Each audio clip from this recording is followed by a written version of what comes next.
human highlight film. Let's go, Dominique. Dominique on the fly, in the sky, knocked it in.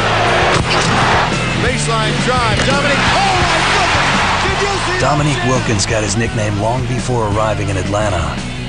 The high-flying Hawk heard it first in North Carolina at the age of 17. Couldn't understand how I was scoring these points. I was this skinny kid, 180 pounds, and slipping and sliding through people. So they said I had to roll the film back to keep seeing what I was doing, and they still couldn't figure it out. So that's how I got the name. In 1979, Dominique was the main attraction in Little Washington, leading the team to back-to-back titles, 2 undefeated seasons. You could say he kind of jumped out at you because, what an explosive leaper he was. Dominique landed in Athens, Georgia, with Coach Hugh Durham's Bulldogs. The day that he signed to go to the University of Georgia, we all left to watch him. Me and all the other 7 kids. We'd wear the red Georgia Bulldog from head to toe, and I'd be cheering and everything, and that was great. Coach Durham had recruited a Fab Four freshman class. Terry Fair, Lamar Hurd, Derek Floyd, and Dominique. the human highlight film, Georgia's all everything? I had to live up to that nickname, so I had to come in with a lot of confidence. Here, watch the stop by Dominique Wilkins. What a move by Wilkins! His dynamic play led to an early season double overtime win over 6th-ranked LSU and a national reputation. We constantly had reporters in and out of the room. Everybody wanting to see him, meet him, get an autograph and things like that. Wilkins picks it up. He'll go under wide open stuff. The young Dogs won 9 of their first 12 games, but the Cinderella run would end in Alabama. My knee went one way, my foot stayed there. Wasn't anything other than just probably physical play inside. I thought that my career was over, actually, because, you know, you see your knee swell up in seconds, you know, you're like, oh, it's done. A severe strain would sideline him for 6 weeks. With Dominique on the bench, the Dogs were done. We leaned heavily on Dominique. When Dominique wasn't there, we lost too many close games. Back on campus, Dominique met a man with an eye on his future. Jack found a way to meet players. That wasn't hard to do. Jack Manton was an attorney who believed the human highlight film was bound for a profitable run. He would take care of certain players for a while, buy clothes for you, stuff like that, help your family. You see your mother's been on welfare, you got 8 brothers and sisters. I mean, it's really a no-brainer for a young kid. In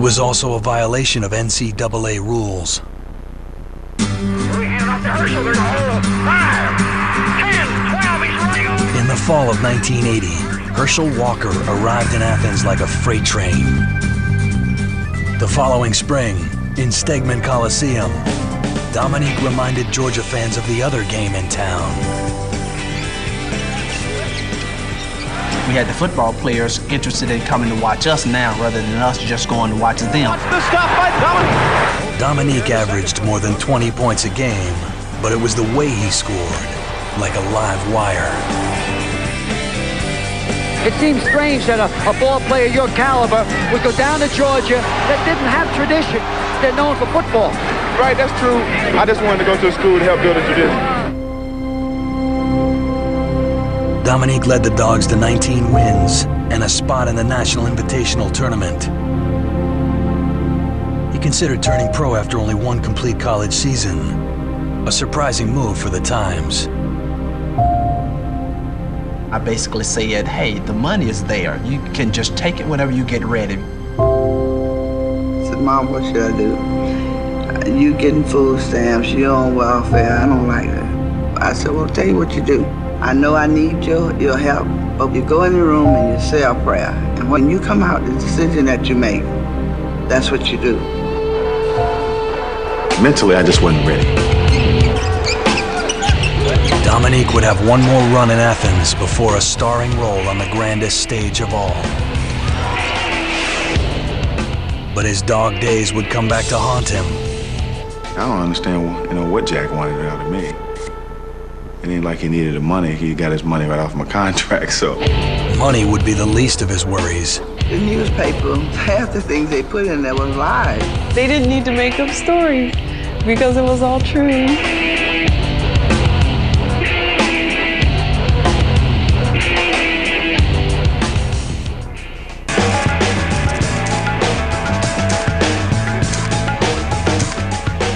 For more than a decade, Dominique Wilkins was the unofficial ambassador of Atlanta, Georgia.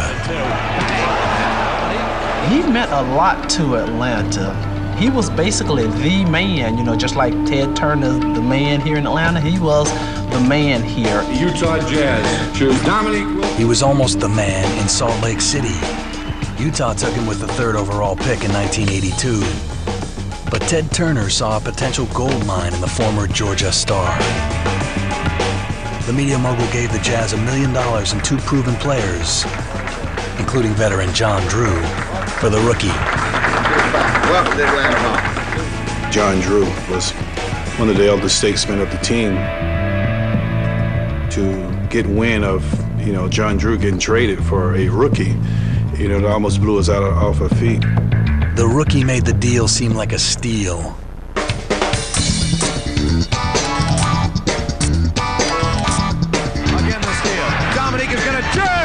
He'd wear himself out sometimes before the game started, just trying to put a show on for the people who had come to watch him play. You get the fans into the game, that even makes you feel better. And that's the way I like to play. I like to try to get the people around me going. It was a song came out called Freakazoid. He was out dunking and freaking and everything, so we started calling him Freakazoid. Oh, my God. The thing is, it was a thrill. It was something when you come and leave, you can't believe. Even though you're there, you just can't believe it. Dominique Wilkins. He was riding around in one of his cars one day. Saw a couple of kids out playing basketball in the driveway. Georgia said, let's stop and play basketball. Let's blow their minds, right? We get out, the kids' eyes light up. But that's just the type of things he would do. I mean, we would try to bring joy to everybody that he was around. By 1984, Dominique was the Hawks' leading scorer. He bought his mother a house and showered his little brothers and sisters with his newfound wealth. Dominique was able to do things and make me happy. It wasn't anything that I wanted that he wouldn't get for me. Anywhere I wanted to go, he wouldn't send me. And he wouldn't just send me, he'd send me and 2 of my friends. His little brother Gerald followed him into the league in 1985. A guard for the Knicks, Gerald was workmanlike. Nothing like Dominique. Spun with the alley-oop to Nick. Oh, just throw it up there.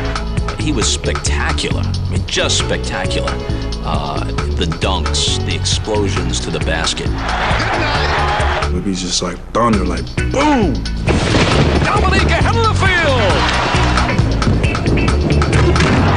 Dominique reached his biggest audience that year at the 2nd annual Slam Dunk competition. He faced off against a talented rookie named Michael Jordan.